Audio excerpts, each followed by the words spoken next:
Bienvenidos hermanos a esta nueva temporada de miescuelabíblica.com. Para nosotros desde el Ministerio Cornerstone es un gozo y un privilegio poder compartir estas sesiones contigo y esperamos que te sean de bendición y que sean pues un tiempo donde vas a aprender y donde vas a ser instruido en la palabra del Señor. Vamos a dedicar ese tiempo en sus manos, así que cierra tus ojos, agacha tu cabeza en señal de reverencia al Padre. Señor, te damos gracias en esta noche, Señor, por tu palabra, por tu verdad y por todo lo que tenemos en ella, Padre, que podemos aprender, podemos ser formados y podemos ser instruidos, Señor, en tu palabra. Te pido, Señor, que abras nuestro entendimiento y abras nuestra mente y que podamos aprender más de ti. Te adoramos y te damos toda la gloria en el nombre de Jesús. Amén, amén. Pues, queridos hermanos, bienvenidos.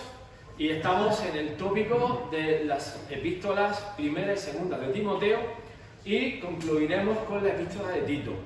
Es muy interesante que pongamos el foco en estos estudios concretamente, porque vamos a ver que el apóstol Pablo formó al liderazgo, formó en Tito y en Timoteo al mismo tiempo. Dejó un legado de cómo debería de ser el liderazgo, nos dejó un manual para la iglesia y nos dio un montón de ejemplos y un montón de misterios y secretos que creo que nos pueden valer para este tiempo que entramos.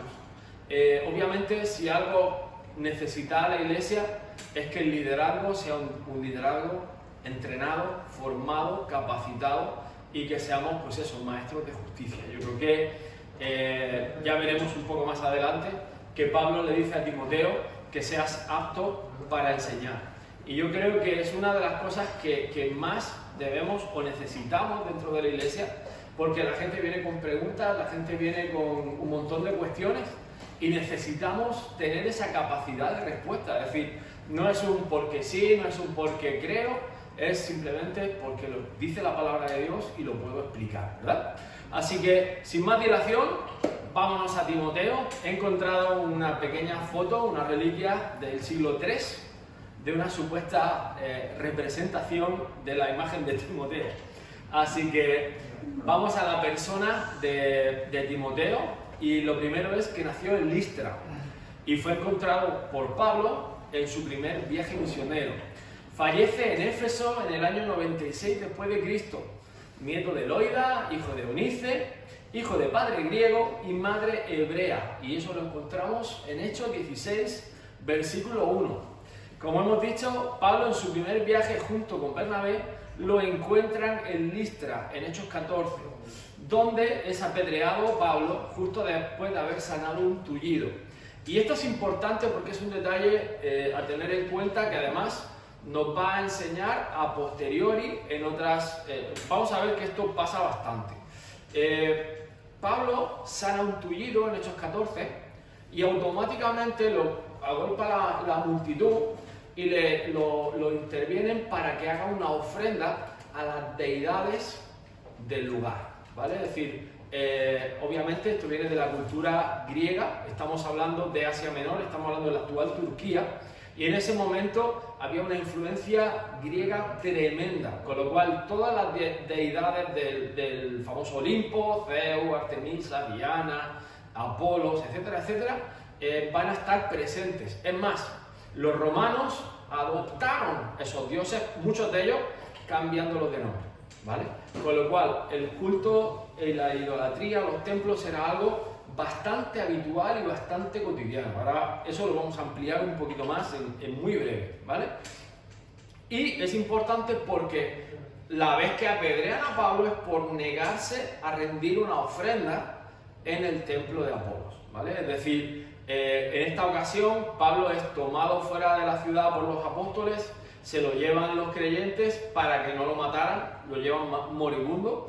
Y vamos a ver que verdaderamente la idolatría era algo que la iglesia primera combate frontalmente. De hecho, vais a ver que Timoteo muere por enfrentarse y oponerse a darle una ofrenda y hacer un sacrificio en honor a Diana, ¿vale? Es decir, hay una multitud que lo coge y lo apedrean, y así fallece Timoteo. Es decir, al final de su historia, él acaba como ministerio y como líder de la iglesia de Éfeso, probablemente compartiera tiempo, esto también es un dato muy importante, con San Juan, después de la isla de Patmos.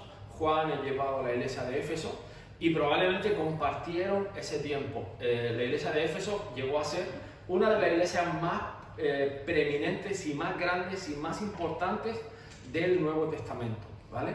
Así que es muy interesante todo este tipo de detalles porque te van a poner un poco en circunstancias.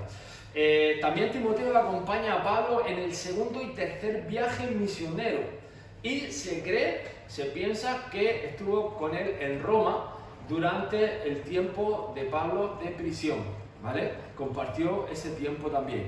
La epístola, concretamente, es una epístola que es escrita por el apóstol Pablo hacia Timoteo mientras él estaba en la iglesia de Éfeso y se cree que fue escrita en el año 61. Se cree también que, a diferencia del resto de cartas paulinas, no está redactada del puño y letra de Pablo, sino que Pablo la dicta oralmente y un escribano la redacta y le da forma. ¿Por qué pensamos esto? Porque, al igual que puede pasar con Hechos de los Apóstoles, que es redactado por Lucas, igual que hay otras epístolas paulinas, se cree que concretamente esta no fue manuscrita por mi letra de parte de Pablo, sino que tuvo un intérprete que le redactó y que digamos, le dio forma a la carta. Obviamente, para ser un personaje tan importante como es Timoteo, hay que ver un poco y hay que documentar cuántas veces aparece en la escritura. Y la primera mención es en Hechos 16:2. Concretamente, se da su genealogía. Se habla y sabemos quién es su madre, que era Loida, y su abuela Eunice. Eso también se refrenda en 2 de Timoteo 2:15. También reflejar que Timoteo era de padre griego y de madre hebrea o madre judía. Y por causas que se desconocen, se crió de manera, es decir, solamente con su madre y con su abuela. Es decir, el padre no se menciona, no aparece por ningún sitio y fue formado en la palabra, es decir, fue instruido como cualquier niño hebreo, ¿vale? Con lo cual, Timoteo conocía la palabra, Timoteo conocía la ley, conocía la escritura y obviamente sabía de las cosas de Dios y de las cosas del Señor. En 2 de Timoteo 3:15 es donde sabemos que recibió enseñanza de las escrituras. Os he hecho todos estos diagramas, que los vais a tener, ya están en el Telegram con la presentación, para que lo podáis tener en casa y podáis revisarlos, ¿vale? Aunque, y va directo a la escritura. 2 de Timoteo 3:15. En 1 de Timoteo 1:18 y 4:14, los hermanos, el resto de cristianos, lo señalan ya como alguien apto para ejercer el ministerio. Es decir, estamos hablando de que la carta se escribe en el año 61 y que Timoteo fallece en el año 96. Por lo tanto, tuvo un ministerio de más de 30 años de duración, ¿vale? Y ya desde jovencito se entiende que Timoteo empieza a viajar con Pablo a la edad de 20 años. Con lo cual, no falleció tan viejo, pero sí tuvo un ministerio bastante extenso y bastante prolífero, ¿vale? Bastante extenso. Él estaba con Pablo, y esto es muy interesante, cuando se escribieron la epístola a los romanos, 2 de Corintios, Filipenses y Colosenses. Con lo cual, estaba in situ, es decir, estaba en compañía de Pablo cuando se escriben estas epístolas, ¿vale? Y con frecuencia servía al apóstol Pablo en la solución de problemas en las iglesias y el fortalecimiento de ellas en la fe. Y eso lo encontramos en 1 de Corintios 4:17, 1 de Tesalonicenses 3:2 y Filipenses 2:19. O sea, no solamente participaba de ese compartir de la palabra, sino que también intervenía en el ministerio que estaba desarrollando el apóstol Pablo en aquel momento, ¿vale? Es decir, era la extensión muchas veces, era ese brazo ejecutor o esas piernas fuertes, porque en aquel entonces no había aviones, no había barcos, bueno, sí había barcos, pero el transporte era diferente, con lo cual la manera de desplazarse pues era también bastante diferente, ¿vale? El ministerio. Es interesante que se menciona la persona de Timoteo más de 17 veces, incluido en la epístola de Hebreos, con lo cual tiene una importancia histórica y como persona afín al ministerio de Pablo, tiene un significado muy, muy importante, es decir, no estamos hablando de cualquiera. Es más, en Filipenses 2, 19, 22, fijaros lo que dice Pablo, dice: pero espero en el Señor Jesús enviarle pronto a Timoteo, a fin de que yo también sea alentado al saber de la condición de ustedes, pues a nadie más tengo del mismo sentir y que esté sinceramente interesado en el bienestar de ustedes. Ustedes conocen los probados méritos de Timoteo, que sirvió conmigo en la propagación del Evangelio, como un hijo sirve a su padre. Es decir, está tratándolo como si fuera su propio hijo, es decir, de alguna forma Pablo lo apadrina, lo toma bajo su discipulado, bajo sus alas, y no solo, es decir, él está trabajando en la iglesia, el mensajero de Pablo, es el enviado de Pablo, es la persona de confianza del apóstol Pablo. Y a mí hay algo que me llama mucho la atención: está sinceramente interesado en el bienestar de ustedes. Es decir, eso es un líder, el que está interesado en que la gente, o sea, te duele la gente, está interesado en que las cosas vayan bien. Resolver problemas es parte de la función del ministerio. Y obviamente es fundamental que las personas no sean personas apáticas, sino que sean empáticas, es decir, que nos duela, actuemos como cuerpo, actuemos como ministerio, actuemos como iglesia. ¿Amén? Aquí hay 5 cualidades implícitas que caracterizan a Timoteo. Y es una fe auténtica, obediencia constante, servicio humilde, sana doctrina y una convicción valiente. Creo que son pilares del carácter de este joven que me parecen fundamentales. Ellos pasaron un tiempo, como os digo, que el tema de la idolatría, realmente estaban luchando contra el sistema y tenían que, verdaderamente, las conversiones tenían que ser genuinas, porque de otra forma estamos hablando de que se jugaban la vida. Es decir, su cabeza tenía precio, ¿verdad? Al mismo tiempo, el ser obediente de una manera constante es lo que le ganó la confianza del apóstol Pablo. Servir con un perfil bajo, de una manera humilde, de una manera sencilla, igual debe ser nuestra marca de identidad. No somos altaneros, no somos orgullosos, somos personas normales al servicio del Señor. Obviamente hacemos este tipo de estudios para buscar la sana doctrina, ¿verdad? Y buscar el fundamento.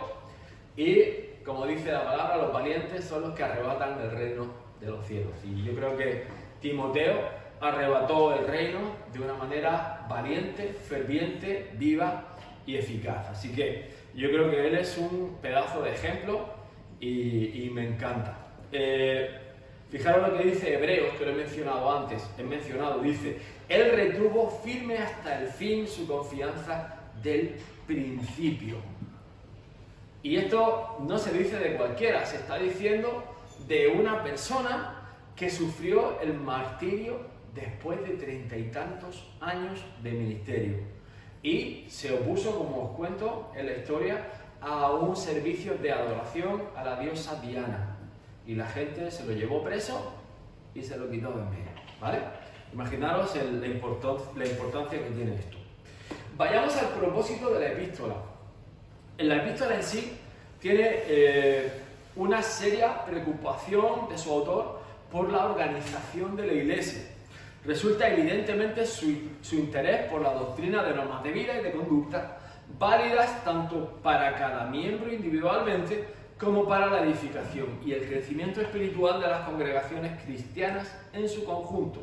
Por eso, la carta contiene instrucciones sobre diversos temas: la necesidad de la oración y el buen orden de la comunidad, las bases para llegar a una eficiente organización de la iglesia, la vigilancia frente al error doctrinal y la atención a la administración congregacional y el ejercicio del ministerio pastoral. Mención aparte ha de hacerse en el texto, en el capítulo 3, versículo 16, es un breve poema formado por 3 pares de versos que parecen ir marcando el camino de la exaltación a Jesucristo desde su manifestación humana hasta su ascensión y glorificación en los cielos.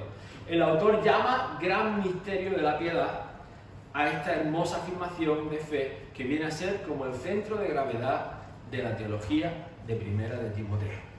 ¿Vale? Lo vamos a ver esto la semana que viene, el Ministerio de la Piedad, con lo cual os doy pie para que tengamos ya un motivo para estar aquí la semana que viene. Hoy veremos capítulos 1 y 2. Y tenemos un pequeño esquema de contenido. Saludo de Pablo, capítulo 1, versículo 1 y 2. Advertencias contra las falsas doctrinas, versículo 3 al 11. El ministerio de Pablo, del 12 al 20. Cambia a instrucciones sobre la oración, capítulo 2, del 1 al 15. Requisitos de los obispos, del 1 al 7. Requisitos de los diáconos, ya capítulo 3, versículo 8 al 13. El misterio de la piedad, que es lo que estábamos hablando, capítulo 3, 14 y 16. Predicción de la apostasía de la iglesia, ya el capítulo 4, del 1 al 5. El buen ministro de Jesucristo, el capítulo 4, del 6 al 16. Deberes hacia los demás.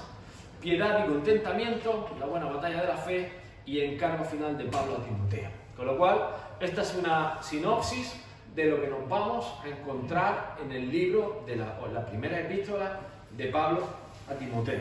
Con lo cual ya creo que es un cóctel bastante interesante porque, como estamos viendo, hay como párrafos. De la oración quiero esto, del obispado esto, del diaconado esto.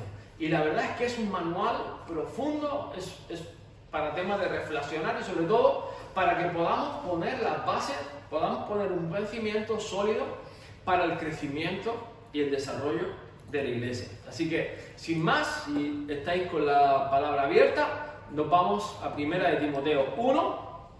Vamos a saltarnos la salutación, es decir, el saludo. Yo creo que lo podemos leer en casa y os invito a que lo leáis en casa. Y nos vamos al versículo 3 y empezamos con el tema no menos complejo, de falsas doctrinas. Y empieza leyendo el versículo 3, dice: como te rogué que te quedases en Éfeso cuando fui a Macedonia, para que mandases a algunos que no enseñen diferente doctrina, ni presten atención a fábulas y genealogías interminables que acarrean disputas.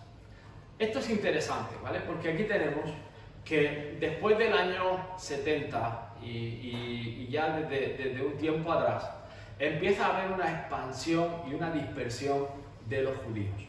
Es decir, los judíos se van a ver esparcidos por todo el mar Mediterráneo, Asia Menor incluida, y de hecho había sinagogas, y Pablo realmente cuando iba a alguna ciudad, primeramente iba a los judíos y luego iba a los gentiles, ¿vale? Pero aquí viene el punto, es decir, Pablo no iba predicando de la ley, no iba predicando del Antiguo Testamento, iba predicando de Jesús y la salvación. Obviamente la palabra es una, y quiero dejar esto claro desde el principio, la palabra entera habla de Jesús, la palabra entera habla de Dios, la palabra entera tiene un plan de salvación para la humanidad, está el amor de Dios impreso y Dios no cambia. Es decir, quiero tener esto claro desde un principio. Dios es el mismo ayer, hoy y por siempre, y en Él no hay cambio ni sombra de variación. Con lo cual, en toda la Escritura, y esto es un principio que cada vez que estudiamos me gusta repetir, cualquier doctrina, para que podamos tomarla como algo bastante sólido, tenemos que encontrarla en el Antiguo Testamento, en el Nuevo Testamento, y Jesús la debe de confirmar. ¿Vale? Es decir, para coger algo como un pilar sólido y un pilar fundamental, hablando de doctrina. Por eso, si te das cuenta, dice el siguiente: más bien que edificación de Dios que es por la fe. La ley no era fe, la ley era obras. La ley era sacrificar animales como ofrenda por perdón de pecados. Es decir, hago algo para recibir perdón, doy una ofrenda para recibir perdón, hago tal cosa para recibir bendición. Pero ahora no es por ofrenda, no es por sacrificio, es por fe. Y le está urgiendo a Timoteo a que su predicación no se envuelva en doctrinas y dogmas religiosos de la antigua fe judía, es decir, o de la antigua credo hebreo, sino que dice, te encargo ahora que edifiques y que hables de Dios y que es por la fe. Pues el propósito de este mandamiento es el amor nacido de corazón limpio y de buena conciencia, y de fe no fingida, de las cuales cosas, desviándose algunos, se apartaron a vana palabrería, queriendo ser doctores de la ley, sin entender ni lo que hablan ni lo que afirman.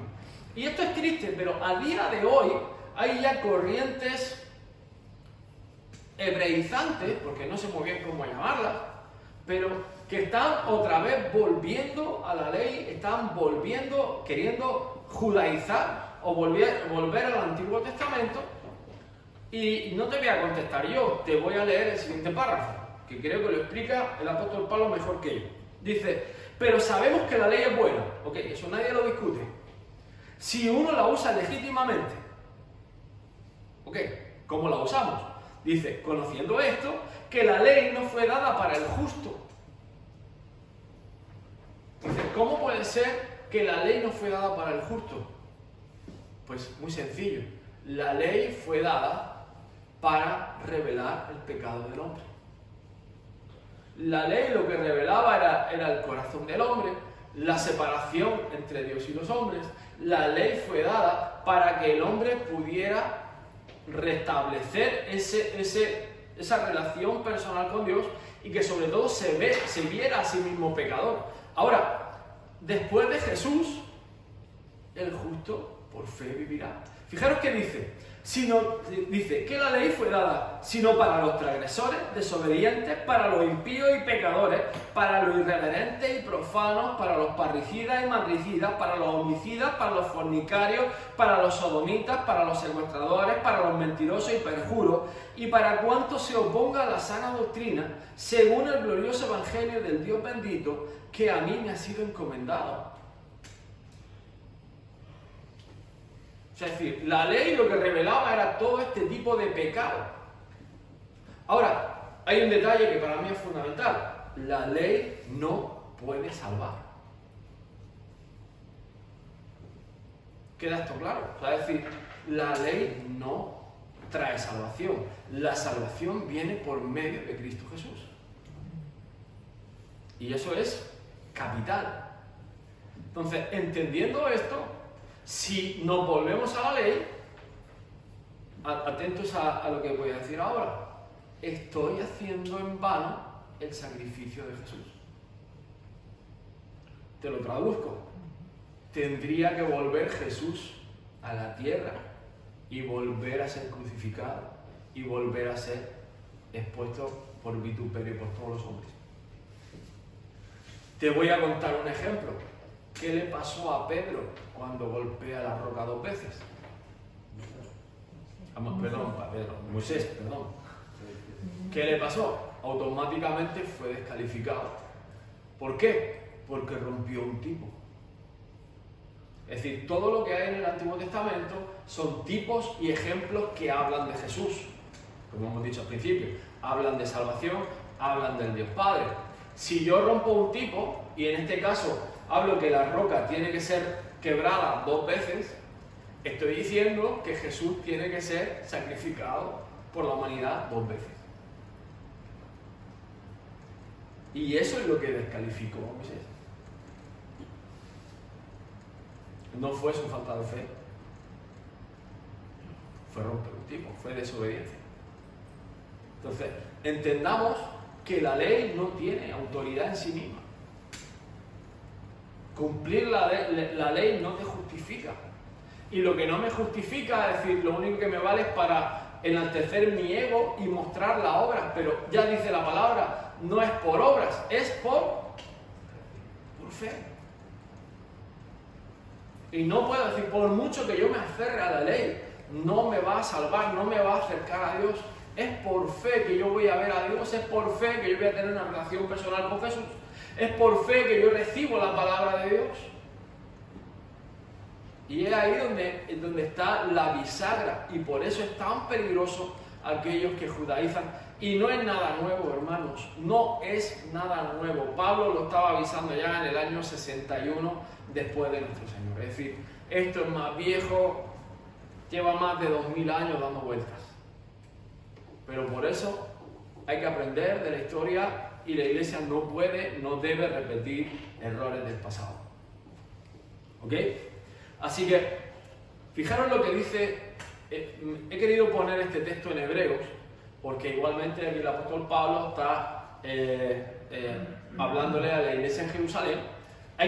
Esto también es importante, ¿vale? Cada vez que vemos una epístola paulina, aunque todo el mundo, y hay quien afirma que son epístolas universales, es decir, fue dirigida hacia una persona o hacia una iglesia concreta. Es importante entender el contexto histórico y los problemas que está atajando, porque concretamente Pablo está hablando a iglesias específicamente, a problemas específicos, a personas específicas. Otra cosa es que de esa sabiduría y de esa enseñanza uno toma lecciones y obviamente es un maestro en la palabra, tenía la revelación de Cristo resucitado. Pablo es top, es decir, para mí es el mayor de los apóstoles, si es que se puede medir en esos términos, y obviamente tenía más revelación que muchos. Pero no te olvides de los principios, es decir, esto está hablando a un grupo de cristianos concreto, a una iglesia concreta, y obviamente la iglesia de los hebreos, es decir, la iglesia en Jerusalén, tiene toda una muy buena parte hablando del sacerdocio, del nuevo pacto y del nuevo sacerdocio según el orden de Melquisedec. Melquisedec, rey de Salem, que encontró con Abraham y Abraham le diezmó. ¿Quién es Abraham? El padre de la fe, el cual no tenía genealogía, ni principio, ni fin. ¿Quién era Melquisedec? Pues una representación corpórea probablemente de Cristo Jesús. ¿Vale? Por eso no es por vista, es por fe. Amén. Y obviamente Abraham es antes de la ley. ¿Vale? También es importante tener esos conceptos claros. ¿Cuándo viene la ley? La ley viene con Moisés. Antes de eso había otra dispensación. Para los que dicen, es que las dispensaciones no existen. Sí existen. Abraham no tenía que cumplir la ley. ¿Por qué? Porque no existía. Moisés la tenía que cumplir. Y nosotros tenemos una ley mayor. Tenemos la ley y más. ¿Ok? O sea, para nosotros es más. La demanda es más. Porque mira, te voy a poner un ejemplo y creo que es práctico. Un hebreo, en el tiempo de Jesús, pensaba en matar a alguien. Aunque no lo hiciera, es decir, si no lo hacía físicamente, no pecaba. Si tú lo haces hoy, has pecado. Así de simple. Para un judío, en la época de Jeremías, voy a matar a Nabucodonosor. Mientras no lo haga, no es pecado. En nuestro tiempo sí. ¿Vale?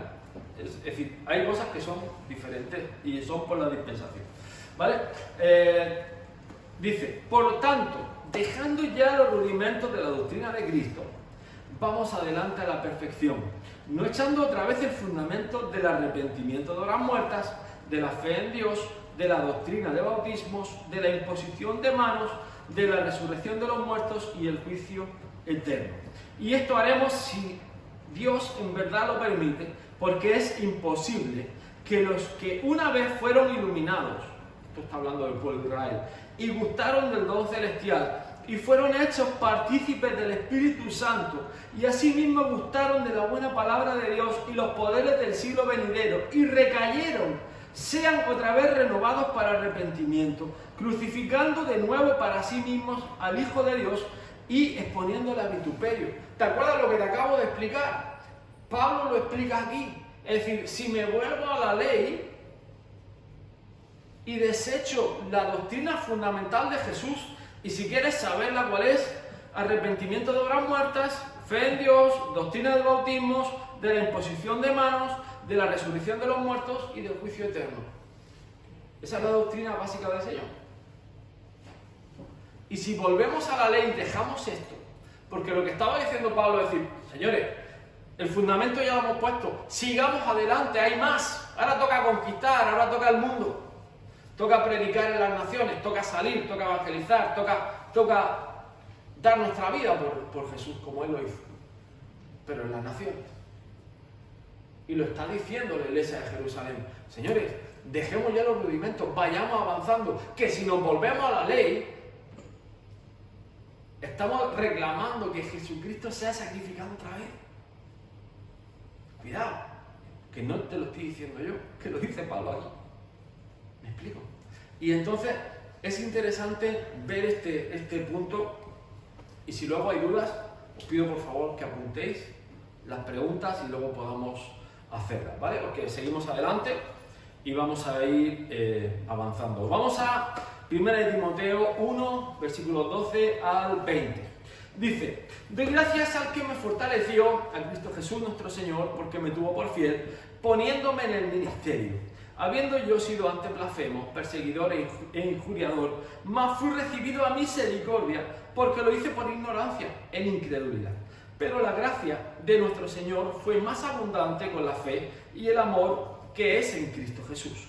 Palabra fiel y digna de ser recibida por todos, que Cristo Jesús vino al mundo para salvar a los pecadores, de los cuales yo soy el primero. Por esto fui recibido a misericordia, para que Jesucristo mostrase en mí primero toda su clemencia, para ejemplo de los que habrían de creer en Él para vida eterna. Por tanto, al Rey de los siglos, inmortal, invisible, al único y sabio Dios, sea honor y gloria por los siglos de los siglos. Amén. Es decir, ¿por qué se consideraba Pablo mayor de todos los pecadores? Había perseguido a la iglesia, había estado en el martirio de Esteban, había puesto en cárcel, asesinado, apedreado a esos nuevos creyentes, esos nuevos hermanos que habían abrazado la fe del Evangelio. Y eso era algo que yo creo que Pablo tuvo presente cada día de su vida. Y era no solo perfil bajo, es decir, porque entendía el arrepentimiento, entendía que él había pecado contra el propio Señor. Es decir, él mismo reconoce que había pegado coces contra el aguijón y había estado peleando contra el propio Señor, ¿verdad? Así que es interesante que dice, palabra fiel de ser recibida por todos, que Él me mostrara a mí su clemencia, su misericordia y su favor. Y yo creo que es la actitud, no por ser mayor ministerio, o ser apóstol de apóstoles, o ser lo que quieras, yo creo que esta es la actitud que debemos de tener, el perfil que debemos de tener. Pensar y recordar que nosotros fuimos pecadores antes que cualquier otro, ¿vale? En este mandamiento, hijo Timoteo, te encargo para que conforme a las profecías que se hicieron antes en cuanto a ti, milites por ella la buena milicia, manteniendo la fe y buena conciencia, desechando la cual naufragaron en cuanto a la fe de algunos, de los cuales son Himeneo y Alejandro, a quienes entregué a Satanás para que aprendan a no blasfemar. Yo entiendo que la blasfemia iría seguramente en torno a cualquier tipo de idolatría, rechazo del Espíritu Santo, rechazo de la doctrina de la fe. Al mismo tiempo, estamos viendo que el fluir profético, esto parece, estamos muy acostumbrados a hablar de profecía. El apóstol Pablo apoyaba la profecía, el don profético, y sobre todo estaba reclamando sobre la vida de Timoteo las profecías que habían sido dichas desde joven. Y esto para mí es wow, que aprendamos a recordar esas palabras que Dios nos da, que tomemos las promesas como nuestras. Yo creo que qué bueno es tener un padre espiritual como Pablo que te diga, oye, recuérdate que Dios te dijo esto, esto y esto, y que sea cumplido en el nombre del Señor. Y habla de milicia. Milicia habla de estar, como dice aquel, al pendiente, estar dispuesto, disponible para la guerra. ¿Ok? Así que si hay alguna pregunta de Timoteo 1, lo puedes apuntar y al final lo comentamos. Nos vamos a 1 Timoteo 2. Y vamos otra vez, Pablo y la oración. Dice, exhorto ante todo que se hagan rogativas, oraciones, peticiones y acciones de gracia por todos los hombres. Y aquí viene, yo creo que una muy buena lección de cómo debemos de orar. Dice, por los reyes y por todos los que están en eminencia, para que vivamos quieta y reposadamente en toda piedad y honestidad, porque esto es bueno y agradable delante de Dios nuestro Salvador, el cual quiere que todos los hombres sean salvos y vengan al conocimiento de la verdad. Ok, yo creo que lo primero es que como cristianos vemos un montón de debates en estos tiempos de tipo de gobernante, empezando por Trump, pasando por Pedro Sánchez y acabando por el que tú quieras, por el Coletas y todo lo demás. El Señor nos marca, nuestros padres espirituales nos marcan que oremos por todos los reyes y todos los que están en eminencia. Y que esa no es nuestra guerra es orar. Está diciendo, nos está recordando que nuestro propósito es predicar el Evangelio.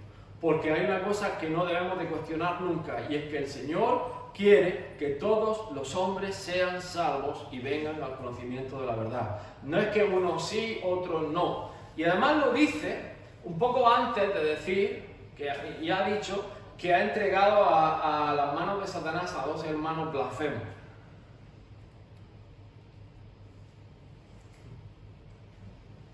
No os habéis dado cuenta.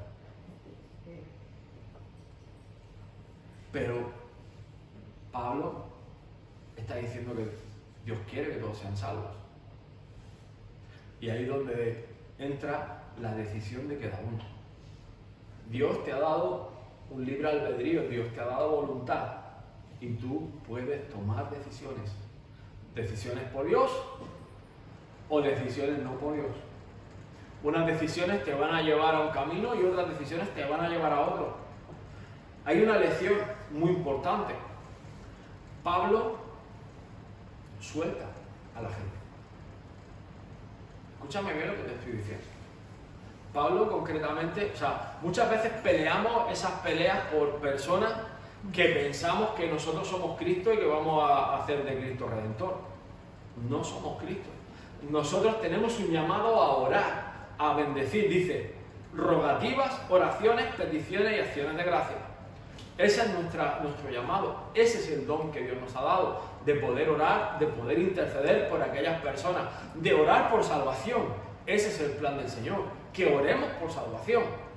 Pero también cuando alguien necio se enterca, hermano, no te quemes. Ora, pero no te quemes, no te involucres, no te hagas parte, no te hagas partícipe. Hay cosas que nosotros no debemos de tocar, no debemos de participar, porque no es de nosotros. Dice, porque hay un solo Dios y un solo mediador entre Dios y los hombres, Jesucristo hombre, el cual se dio a sí mismo en rescate por todos, de lo cual se dio testimonio a su debido tiempo. Para esto yo fui constituido predicador y apóstol.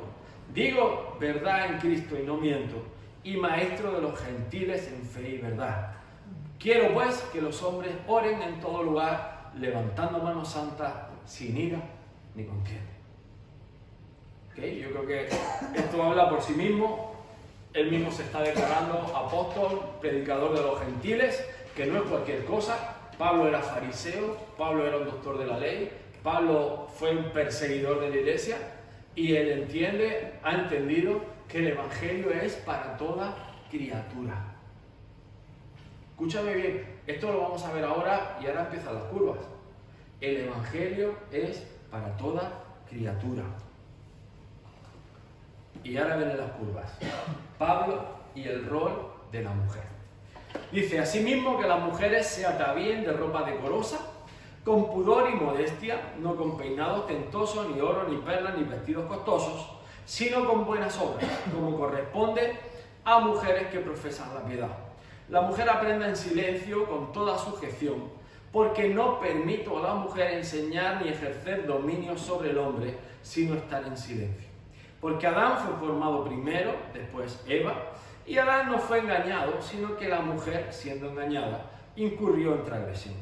Pero se salvará engendrando hijos si permaneciera en fe, amor y santificación con modestia. Y esto es una de las palabras más controversiales de la cristiandad de los últimos tiempos. La mujer ministerio sí, la mujer ministerio no. La mujer puede enseñar, la mujer no puede enseñar. Esto lo tomamos como un no para siempre, para los siglos de los siglos. ¿O qué está diciendo Pablo?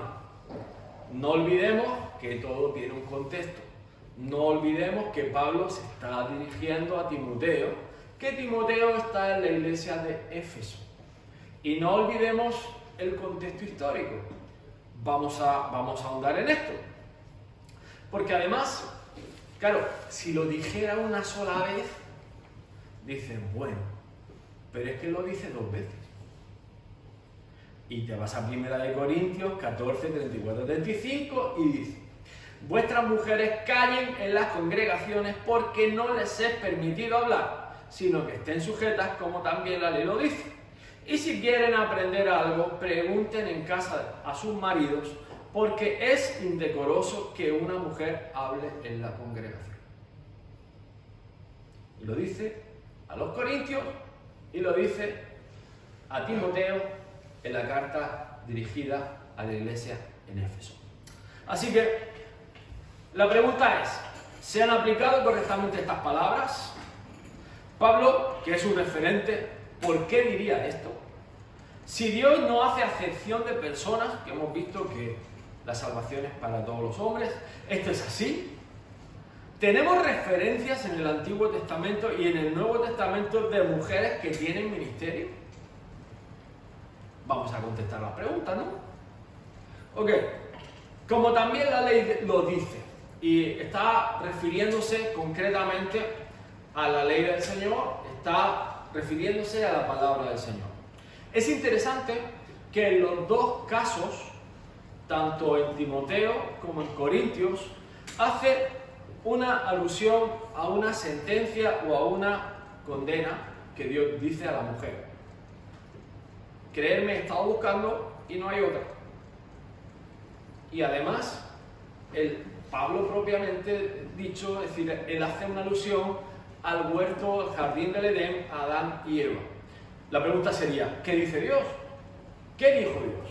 Entonces dice, a la mujer dijo: multiplicaré en gran manera los dolores en tus preñeces, con dolor darás a luz los hijos, y tu deseo será para tu marido, y él se enseñoreará de ti. Génesis 3, 16. Además añade, y si quieren aprender algo, pregunten en casa a sus maridos, porque es indecoroso que una mujer hable en la congregación. ¿Ok? Entonces, si esto es un llamado para todas las mujeres y es para siempre, la primera pregunta que a mí me surge: en todo momento está hablando de mujeres casadas. ¿Qué pasa con las solteras? No tienen marido. ¿A quién se sujeta? ¿Qué pasa con las viudas? Tampoco tienen marido.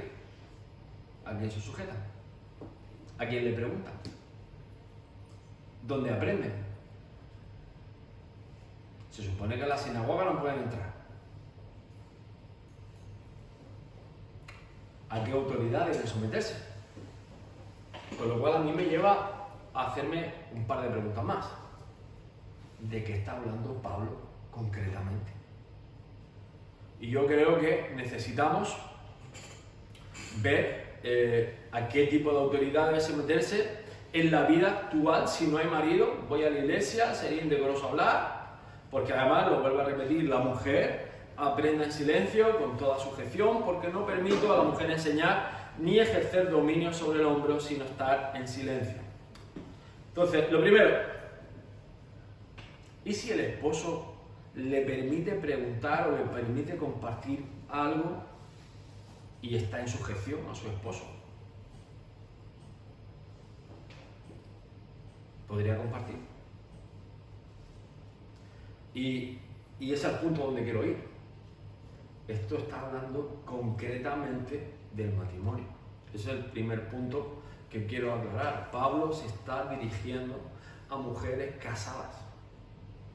no se está refiriendo a jóvenes, no se está refiriendo a jóvenes, me refiero a solteras, no se está refiriendo a mujeres viudas, se está refiriendo a mujeres casadas, porque además está todo el tiempo hablando, porque el 13 y 14 dicen, porque Adán fue primero tomado, después Eva, y no fue engendrado, sino que la mujer, siendo engañada, incurrió en transgresión. Y dice más, pero se salvará engendrando hijos si permaneciera en fe, amor y santificación con modestia. Y yo me hago la siguiente pregunta, pero si acabamos de leer que la salvación es por fe y es para toda criatura, ¿no? Lo hemos leído. ¿Se está contradiciendo? Yo creo que no. Pablo no se está contradiciendo. Vamos a seguir avanzando. Lo primero, Pablo se está hablando concretamente, y vamos al contexto histórico, está hablando a iglesias históricas, iglesias que van a marcar un antes y un después. Está hablando a Éfeso y Corinto, a gentiles y no judíos. Y esto es interesante. Cuando está haciendo esta interpelación, Timoteo sabe de lo que está hablando, pero está interpelando a la iglesia que no es judía en su gran mayoría. Hubo un momento, si estuviéramos hablando de hebreos, estaríamos hablando de otra cosa, pero estamos hablando de corintios y estamos hablando de efesios, ¿vale? Así que tratando de resolver problemas de casos reales que estaban pasando en un contexto específico, es decir, habría que ver cuál es el contexto de Éfeso y habría que ver cuál es el contexto de Corinto. Y vamos a ver cuál es, porque Corinto y Éfeso eran dos de los principales núcleos de paganismo del Imperio Romano de la época. Es decir, en Éfeso se encontraba una de las 7 maravillas del mundo antiguo, el templo de la diosa Diana para los romanos y Artemisa para los griegos. Pablo se estaba dirigiendo a nuevos creyentes que vinieron de este contexto de idolatría. La mujer no tenía acceso ni derecho a la educación formal, pero esto además era ni las judías ni las griegas. Y Pablo además está diciendo que pregunten en casa. Menudo potaje. Con lo cual, esto tiene más recorrido. Habría que ver qué es lo que pasaba en Éfeso. Y lo primero es que concretamente Diana o Artemisa era hija de Zeus y era la Eva del Olimpo. Habría nacido antes que su Adán correspondiente. También se encomendaban a la diosa Diana en los partos. La mujer predominaba y había sacerdotisas que recibían ofrendas y enseñaban las creencias del templo. Es el origen de las amazonas. ¿Sabéis lo que son las amazonas? Las mujeres que usan a los hombres, se quedan embarazadas y ellas son guerreras, fuertes, independientes, autónomas, no necesitan al hombre absolutamente para nada. Eso es lo que se predicaba y lo que se hablaba en ese tiempo, en el templo de Éfeso, en el templo de Diana. Es el origen doctrinal de lo que hoy en día conocemos como feminismo. ¿Vale? Con lo que estamos hablando de que Pablo se encuentra en una ciudad que una de las 7 maravillas del mundo, es decir, origen de peregrinación, porque además estaba en las rutas comerciales, si os suena la ruta de la seda, la ruta de la plata, estaba en las rutas comerciales, la gente iba en peregrinaje a ofrecer ofrendas y sacrificios a un templo que era, estamos hablando, lo top.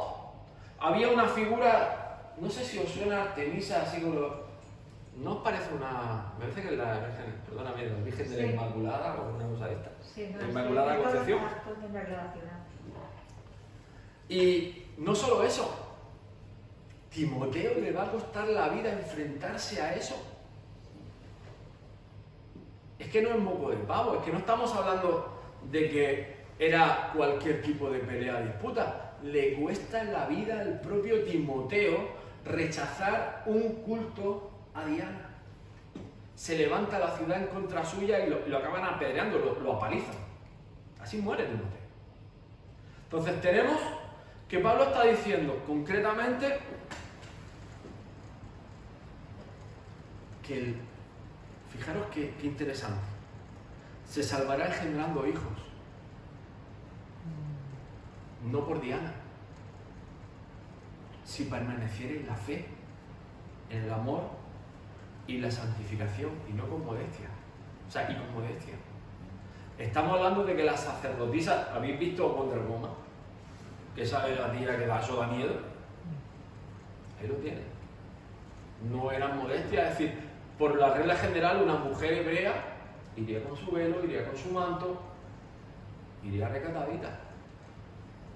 Con lo cual, no se está refiriendo a una mujer normal, está refiriéndose a una enseñanza feminista, idólatra, se está enfrentando a un sistema religioso que está gobernando esa ciudad. Y en Corinto había también, era el templo de Apolos y otras deidades que partían de la misma base, es decir, ellos estaban enfrentando la idolatría y la mezcla que muchas veces, tú imagínate, una gentil se convierte al Señor. Con todo este cóctel molotov que ellos están, es decir, todo el pensamiento nuevo de la Grecia clásica, con el humanismo brotando. Y vienen a conocer al Señor. La mujer era la que mandaba en casa. La mujer era la que tomaba decisiones. La mujer se encomendaba cada vez que daban algún hijo a Diana y hacían su ofrenda. Y mandaban más que el marido y lo tenían, como dice aquel, como un ciudadano de segunda. Digamos de paso que la mujer solo se juntaba con el hombre para tener hijos. Y la homosexualidad era una práctica aceptada y cotidiana. ¿Tenemos eso claro? Entonces Pablo está enfrentando ese problema dentro del matrimonio concretamente. ¿Vale? ¿Por qué digo esto? Mira, Pablo concretamente te pones a buscar su relación con el sexo femenino, y yo he encontrado unos cuantos, pero os lo voy a relatar. Dice Romanos 16 del 1 al 2: os recomiendo además a vuestra hermana Febe, la cual es diaconisa. ¿Perdona? Pablo en Roma está recomendando a la hermana Febe, que él mismo avala que es diaconisa. ¿Perdona? ¿Se está contradiciendo entonces? No. Está hablando del problema que hay en Éfeso y está diciéndole a Timoteo cómo debe de atajar el problema, cómo debe de formar a esos matrimonios, cómo los debe de ayudar. Dice, la cual es diaconisa de la iglesia de Cencrea, que la recibáis en el Señor como es digno de los santos. Encima le da autoridad. Y que las ayudéis en cualquier cosa que necesite de vosotros, porque ella ha ayudado a muchos y a mí mismo. ¿Me estás diciendo que ha ministrado a Pablo? Pues sí, no lo digo yo, lo dice Pablo. Sigo. Saludad a Priscila y Aquila, mis colaboradores en Cristo Jesús. Perdonadme, pero un hebreo hubiera dicho antes un hombre que a una mujer. Lo tenéis claro, ¿verdad? Pues Priscila y Aquila. Saludad a María, la cual ha trabajado mucho entre vosotros. Saludad a Andrónico y a Junias, mis parientes y mis compañeros de prisiones, los cuales son muy estimados entre los apóstoles. ¿Perdona? ¿Un hombre y una mujer entre los apóstoles? ¿Había más gente entre los apóstoles? En el aposento alto había 120 personas. Y había hombres y mujeres. Pero seguimos leyendo. los cuales son muy estimados entre los apóstoles y que también fueron antes de mí en Cristo. Antes de él en Cristo, es decir, estaban en el aposento alto como mínimo, antes que Pablo. Repito, es decir, no lo estoy leyendo yo, lo está diciendo Pablo. Dice, saludad a Trífena y Trifosa, las cuales trabajan en el Señor. Saludad a la amada Pérsida, la cual ha trabajado mucho en el Señor. Al otro día, saliendo Pablo, los que con él estábamos, fuimos a Cesarea, y estando en casa de Felipe el evangelista, que era uno de los 7, posamos con él. Este tenía 4 hijas doncellas que profetizaban. El mismo Pablo que acaba de decir, no permito que la mujer enseñe, y se junta con Felipe y las hijas se ponen a profetizar, ¿perdona? ¿Entendéis que no tiene sentido? Y luego, lo que hemos hablado, vamos a la Biblia. En cada dispensación, escúchame bien, en cada dispensación, en cada tiempo, hay una mujer de Dios. María la profetisa, hermana de Aarón. En la ley, el sacerdocio fue de Moisés, Aarón y María. Si vamos a la ley de la primera mención, hermanos, aceptamos mujer como parte del ministerio. Levítico. ¿Me han escuchado bien? Ley de la primera mención. Cuando la palabra lo dice, es decir, cuidado porque esto sienta precedente. Como dice que sienta jurisprudencia. María, parte del sacerdocio levítico. Gobernaba en aquel tiempo en Israel una mujer, Débora, profetisa, mujer de Lapidot, y acostumbraba a sentarse bajo la palmera de Débora entre Ramá y Betel en el monte de Efraín, y los hijos de Israel subían a ella en juicio. Una mujer aceptada como gobernante de Israel en la época de los jueces. Cuidado, aceptada por todo el pueblo. Seguimos leyendo. Entonces el sacerdote Hilcías y Ahicam, Acor, Safán y Asaías, a la profetisa Hulda, mujer de Salum, hijo de Tikva, hijo de Arbás, guarda de las vestiduras, la cual moraba en Jerusalén, en la segunda parte de la ciudad, es decir, la ciudad de la parte del templo, y hablaron de ella. Y te digo una cosa, se cumplió todo lo que profetizó sobre Jerusalén, es decir, Dios estaba con ella, estaba también en el sacerdocio del templo. Os digo las dispensaciones, es decir, hablamos de la ley, hablamos de los jueces, hablamos de la época de los reyes con el rey David, con el templo del rey David. Seguimos. Aquí salió, Jesús le salió, estaba allí también Ana, profetisa, hija de Fanuel, de la tribu de Aser, de edad muy avanzada, pues había vivido con su marido 7 años desde su virginidad. Ana, la profetisa, eso en Lucas 2, había estado en el templo ministrando, profetizando. Es más, predicaba de Jesús antes de que Jesús naciera, y Dios la preservó viva para ver al bebé. Ella predicaba de la venida de Jesucristo y profetizaba, lo dice Lucas 2. Seguimos. He aquí, Jesús le salió al encuentro diciendo, salve, y ella acercándose abrazaron sus pies y le adoraron. Entonces Jesús les dijo, no temáis, id y dad las buenas nuevas a mis hermanos para que vayan a Galilea y allí me verán. ¿Quién es esta señora? María Magdalena, la primera en recibir la visitación y la revelación de Jesús resucitado. Y Jesús la manda a dar las buenas nuevas de que Él ha resucitado. Es la primera en encontrarse. Y ahora escúchame bien, ¿qué pasó en Hechos 2? Se cumple la palabra profética de Joel 2, 28, 29. Y después de esto derramaré mi espíritu sobre toda carne y profetizarán vuestros hijos y vuestras hijas. Vuestros ancianos soñarán sueños y vuestras jóvenes verán visiones. Y sobre los siervos y sobre las siervas. Hermanos, que no tenían educación, es decir, la mujer no tenía derecho a ir a la escuela. Esto es una realidad en ese tiempo, en ese mundo. Era una realidad y tenemos que tenerlo en cuenta, que el Evangelio no hace acepción de género. Ahora, ¿Dios es un Dios de orden? Sí. Por causa del pecado, obviamente Dios ha puesto al hombre en autoridad. Y ese principio está en Génesis 3, lo hemos visto.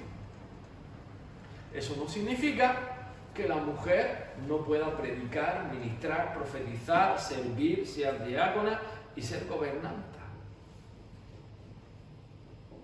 Ahora hay un orden, porque detrás de una Débora había un Lapidoto. Y se menciona. Sí. Por eso yo preguntaba, ¿y si su marido la deja? ¿Por qué? ¿Por qué bíblico? Y a Hulda se menciona a su esposo. Y ella estaba ministrando y estaba profetizando. Yo creo que queda claro, y vamos a cerrar así, que el ministerio de la mujer es más que evidente y que Pablo en ningún caso rechazó o se negó a que la mujer participara en el ministerio de la iglesia. También es verdad que la iglesia, cuando nace, todos hacían de todo. Es bastante probable que las mujeres sirvieran mesas, hicieran de comer, porque lo tenían todo en común. Es decir, tenemos que entender que la iglesia obviamente habría roles, se encargarían de las mesas, de servir, aunque cuando nombran servidores, nombran varón. ¿Vale? Eso también habría que tenerlo en cuenta. Pero la iglesia primitiva nos es de ejemplo. El avivamiento, cuando viene en Hechos 2, viene el Espíritu Santo, desciende sobre toda carne, hombre y mujer. Y ya hemos visto que en todas las dispensaciones, cada una de ellas, hay hombres y mujeres. Es cierto que hay más hombres que mujeres, pero hay hombres y hay mujeres. Amén. O sea que no es una excepción. Y Jesús, además, como dije, está en el Antiguo, está en el Nuevo, y Jesús lo refrenda, estamos fritos. Porque es verdad, ¿vale? Si os parece, cerramos aquí, oramos y la semana que viene seguimos con el diaconado y con el obispado. Amén. Así que, Padre Dios de amor, nos ponemos delante de tu presencia, te damos gracias, Señor, por tu palabra, por tu verdad, Señor, que nos hace libres y nos forma, nos da entendimiento, Señor, de tus planes y tus propósitos. Yo te pido, Señor, que esta palabra pueda llegar a nuestro corazón y que nos haga crecer y nos haga desarrollar de una mejor manera entendimiento y sabiduría. En el nombre de Jesús. Amén.